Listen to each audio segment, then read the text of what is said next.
So now I'm going to show you how to fine-tune a model using some conversations we generated from last video.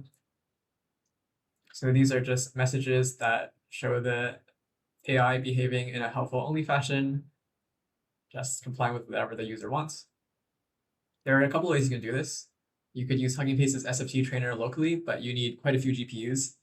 And if you don't have that, you could also use fine-tuning APIs such as Together AI, Fireworks AI, SF Compute to rent GPUs, or you could rent your own GPUs on RunCloud and AWS. I think Together's API is the simplest, most cost-effective one for this purpose, so I'm going to use that. Just make a new account, copy your API key, and put it here in the environment file .env. Together API equals your key. I am not going to paste it here and dox myself. And also make sure to rename it as .env instead of .env.example. Okay, with that all set up, let's go to the fine-tuning notebook.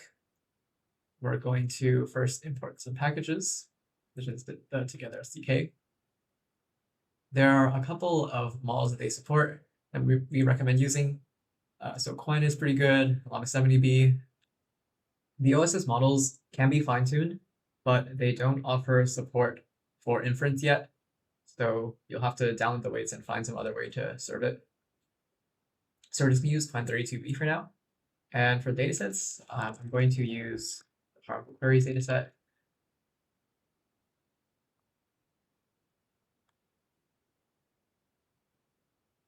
Okay, I'm going to load this Together API key from my .env file, or from the environment. Yeah, here I loaded the .env file. And we're going to start a new SFT job.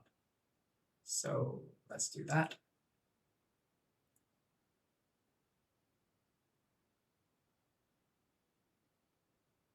So you can see we have a new fine-tuned job ID. And here's just some previous models that were fine-tuned. Let's skip ahead to this cell, view results of fine-tuning job. And you can see that we have this model queued. Fine-tuning request is created. And this could take up to 20 minutes. So I'm just going to pause it here and come back when it's done. So eventually, if you hit this button a bunch of times, you'll see something like status running and the logs for what is happening with the model. Okay, so it seems like the training is complete for Qwen32B. And we're able to move on to the next step, which is to deploy these model weights at an inference endpoint. So once this is complete, let's not paste the new model name here. Just do model name.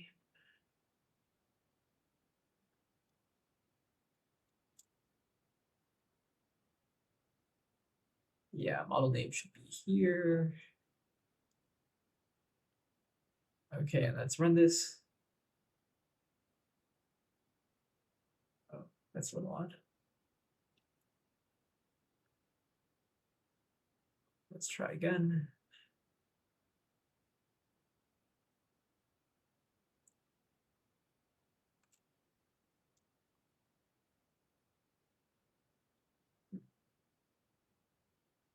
If that happens, maybe wait a little bit and see what happens. Okay, so once you see job finished, it should be ready to deploy.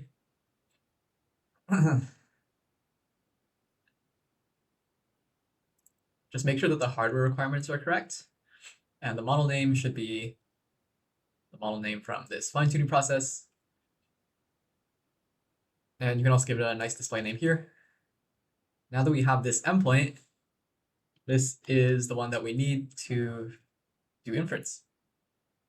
And here are just some utilities that you can see some previous endpoints that we have, and you can start some old endpoints by setting the state to started. One other thing to notice is that once active, it charges per minute, so you might want to set a inactive timeout.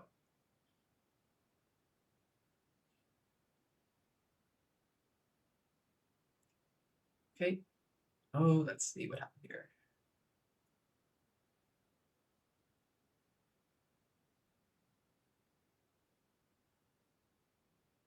set the endpoint name here.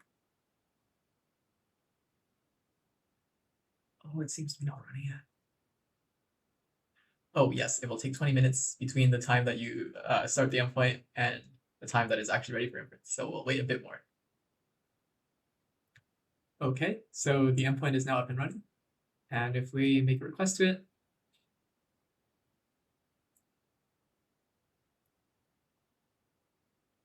we get a response.